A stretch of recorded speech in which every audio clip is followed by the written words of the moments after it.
Hello everyone, welcome back to my channel.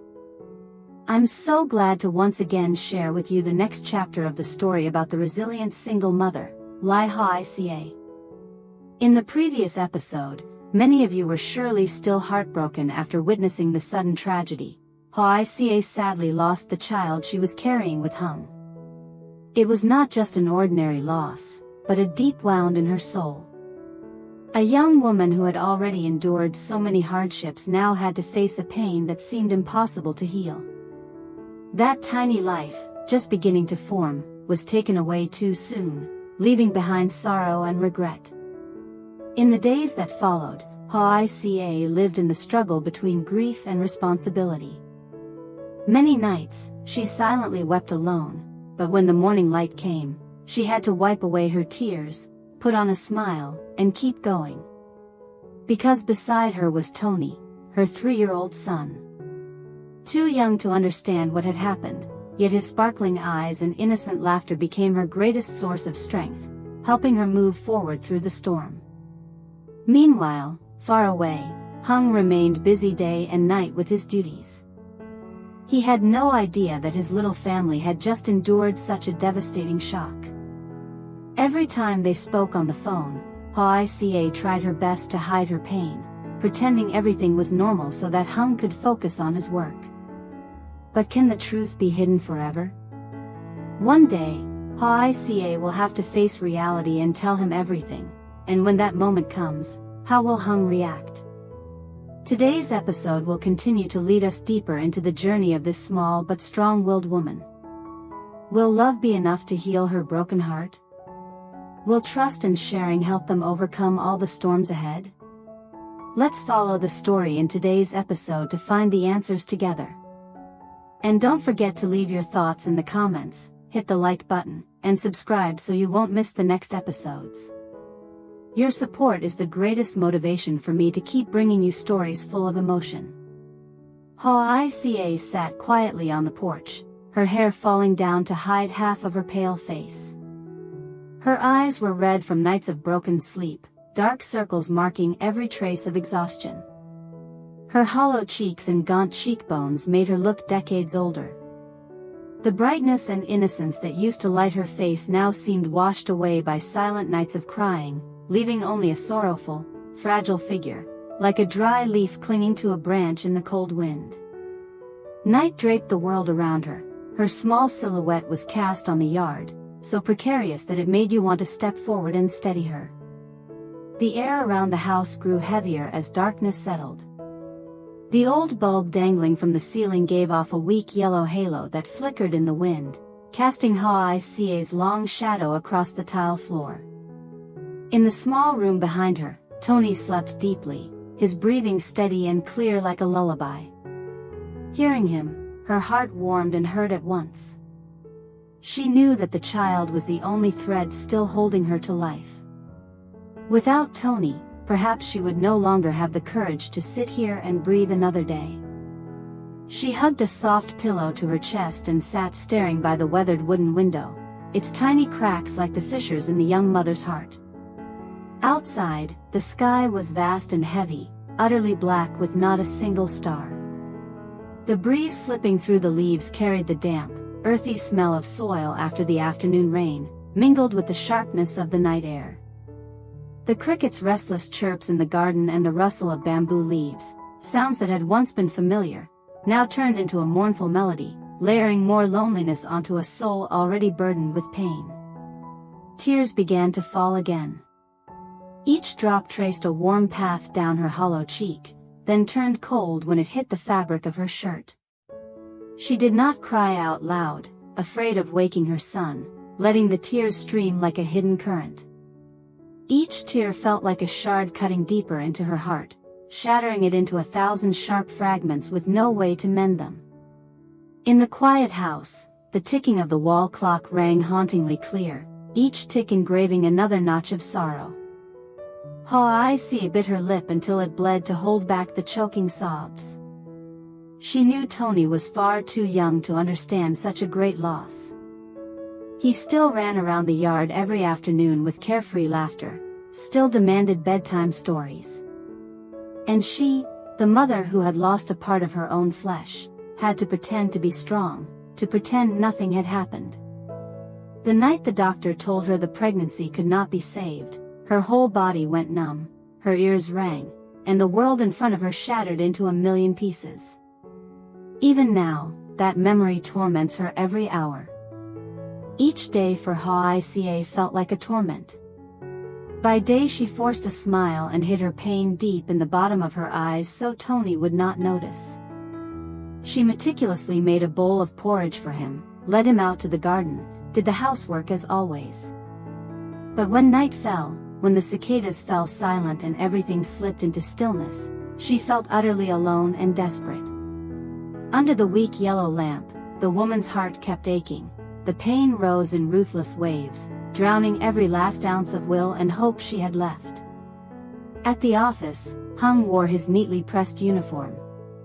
The shoulders sat sharp and straight, his black shoes gleamed, everything about his appearance radiated discipline and solemnity.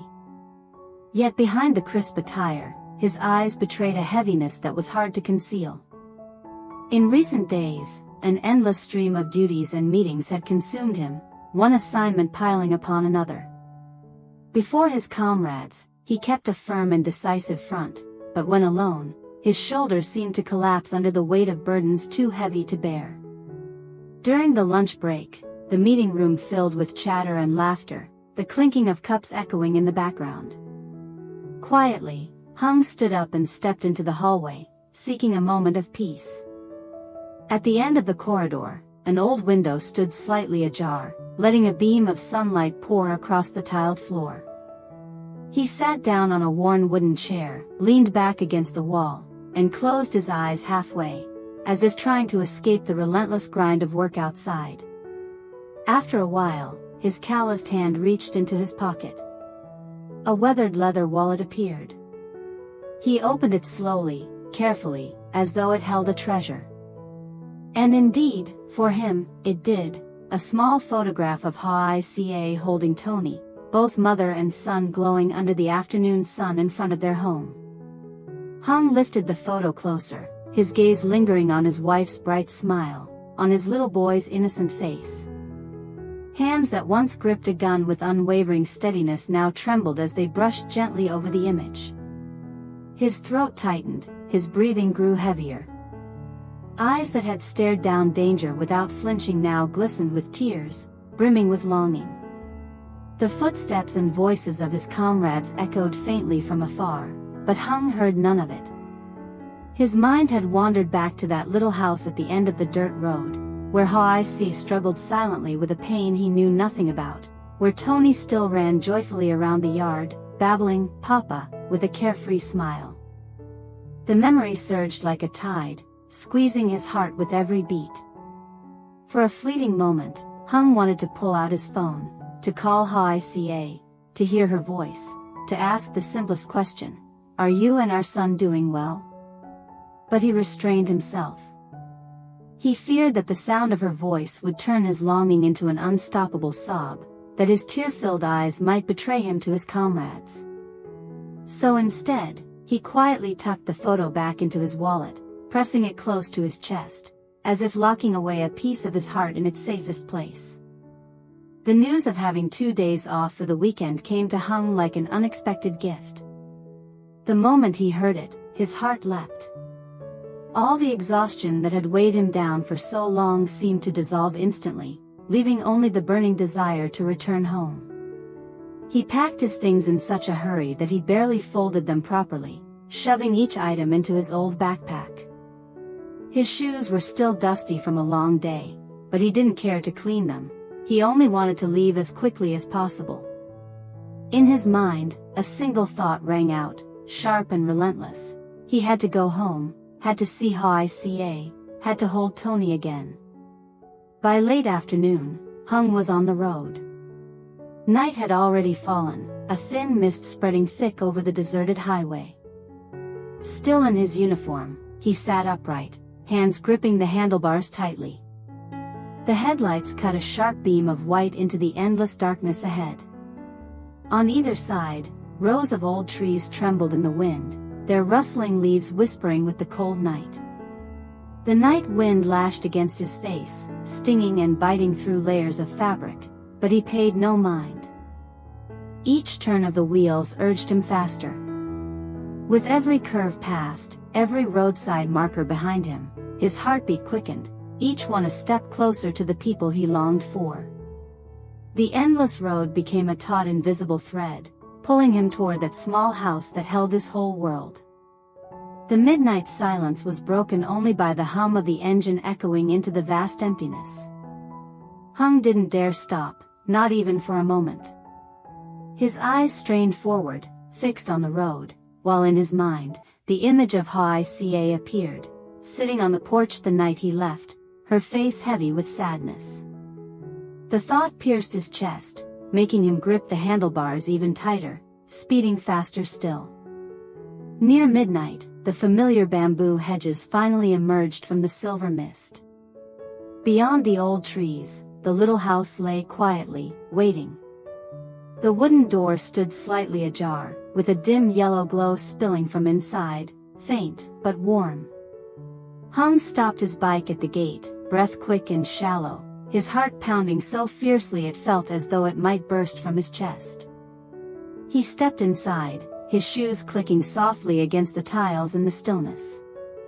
The house was eerily quiet, broken only by the ticking of the wall clock and the lingering scent of smoke from the hearth. At the wooden table in the corner, Hawa sat motionless. Her hair fell loosely, half covering her face, her eyes empty and fixed on nothing. Her pale, gaunt features made Hung's chest tighten with pain.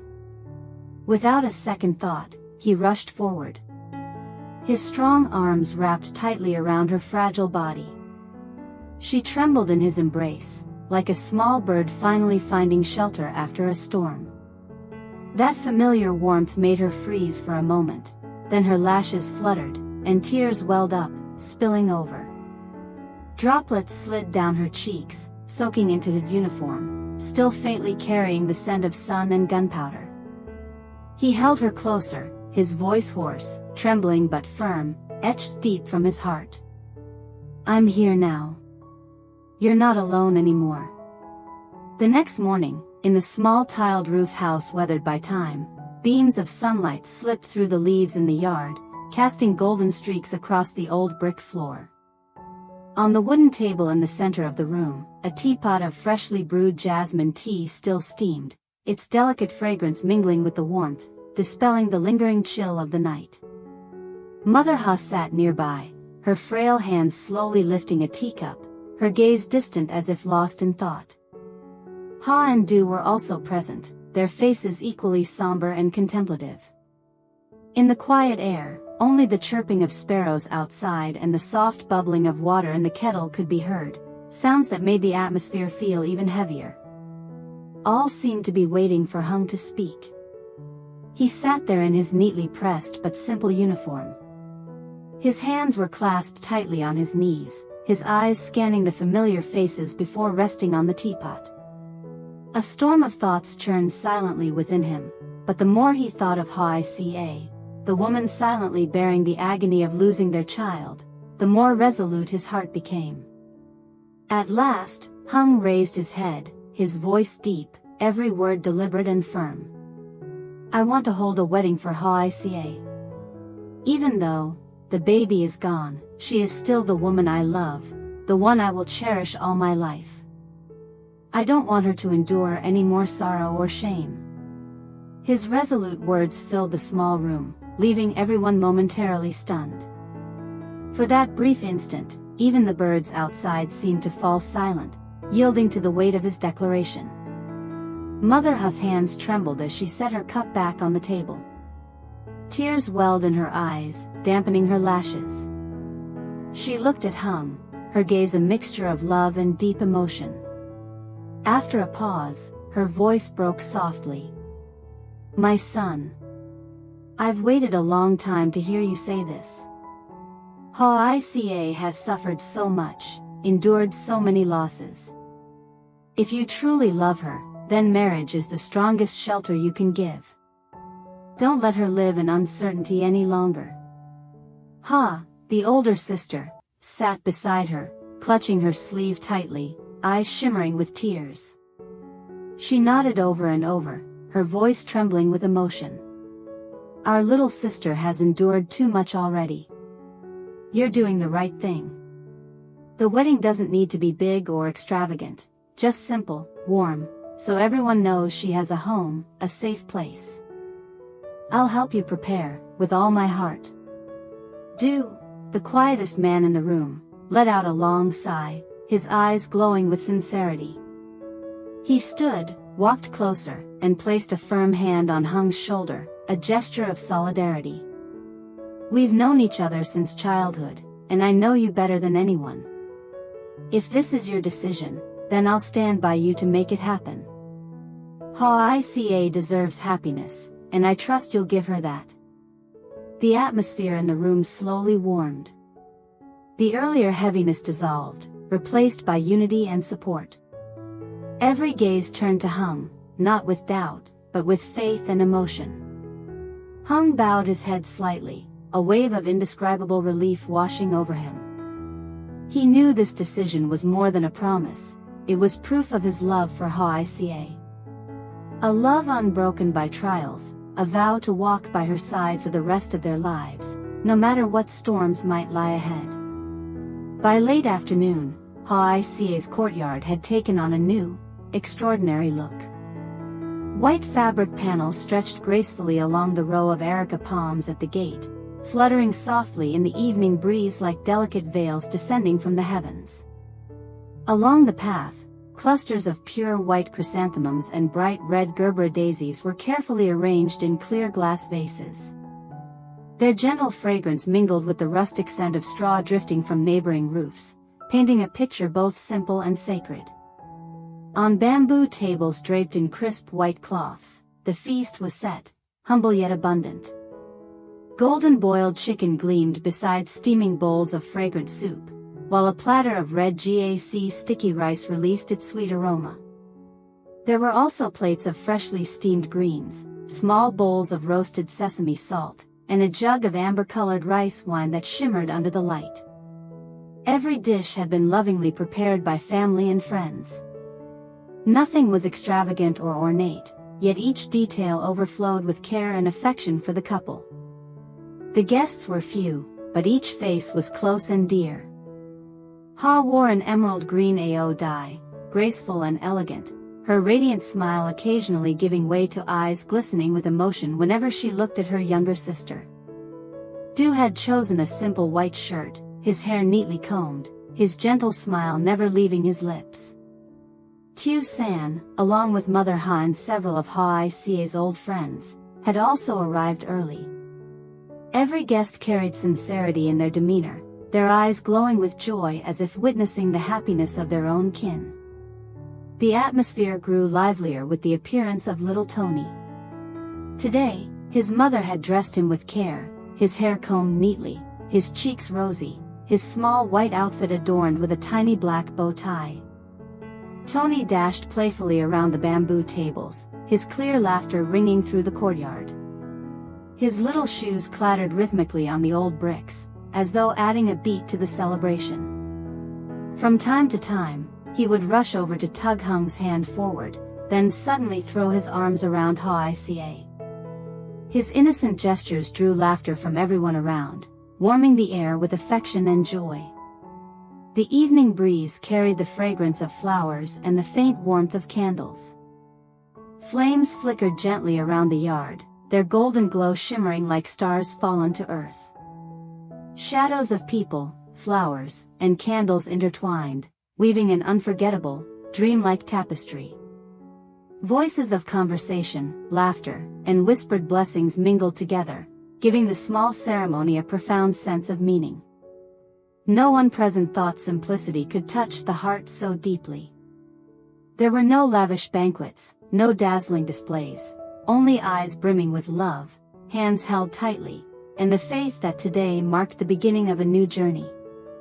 Amid the shimmering glow of flowers and candlelight, Hung slowly rose to his feet. He clasped Hawa's hand, small, trembling, and cold, within his own calloused palm, a hand that had weathered years of hardship. In that moment, all whispers and cheerful chatter of the gathering hushed. The entire space seemed to pause, every gaze fixed on his every movement. He gently pulled Hawa to stand beside him. She hesitated, her slender shoulders quivering, but his eyes steadied her. Hung looked directly into hers, eyes still marked by the sorrow of recent months. In the flickering candlelight, his sun-browned face glowed with radiance, though at the corners of his eyes, tears glimmered. His voice rose, deep and warm, firm yet trembling with emotion. I love you. I promise to love you and protect you for the rest of my life. No matter the storms, no matter the trials ahead, I will still choose you. Only you. Those words cut through the darkness that had shrouded Hawaii's soul. For an instant, silence reigned, so still that even the wind outside seemed to hold its breath. She stood frozen, her heart clenched by a surge of emotion. Every word of his vow thundered against her chest, blurring her eyes with tears. She could hold back no longer. Hot tears streamed down her cheeks, falling onto his hand that held hers so tightly. She nodded again and again, sobs breaking through. Then she collapsed into his embrace, trembling yet safe at last. Hung's broad, steady shoulders sheltered her fragility, a fortress against every storm.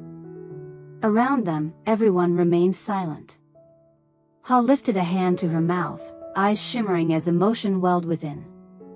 Mother Ha wiped away her tears, a soft smile breaking across her lips as if a great burden had lifted. Du and Lythieuca exchanged glances, neither spoke, but joy sparkled unmistakably in their eyes. At that very moment, little Tony toddled over from the corner of the yard. Dressed in his tiny white outfit, cheeks rosy from the evening chill, his little feet clattered against the brick floor with each step. Still too young to speak, he babbled gleefully, a wide grin lighting up his round eyes. He rushed in, hugging his mother's legs tightly, then stretched his small arms toward Hung, laughing out loud. His little body seemed eager to wedge itself into the circle of their embrace, claiming his place in this sacred moment. Tony's innocent laughter, mingling with Hawaii's tears of joy, made the scene whole. Hung bent down, wrapping his arms around them both, holding them tightly against his chest. In the glow of candlelight, in the pure laughter of a child, it was clear to everyone present, after all her pain and loss, Hawa had finally found her faith and hope once more. The small ceremony came to a close beneath the shimmering candlelight and the innocent laughter of little Tony.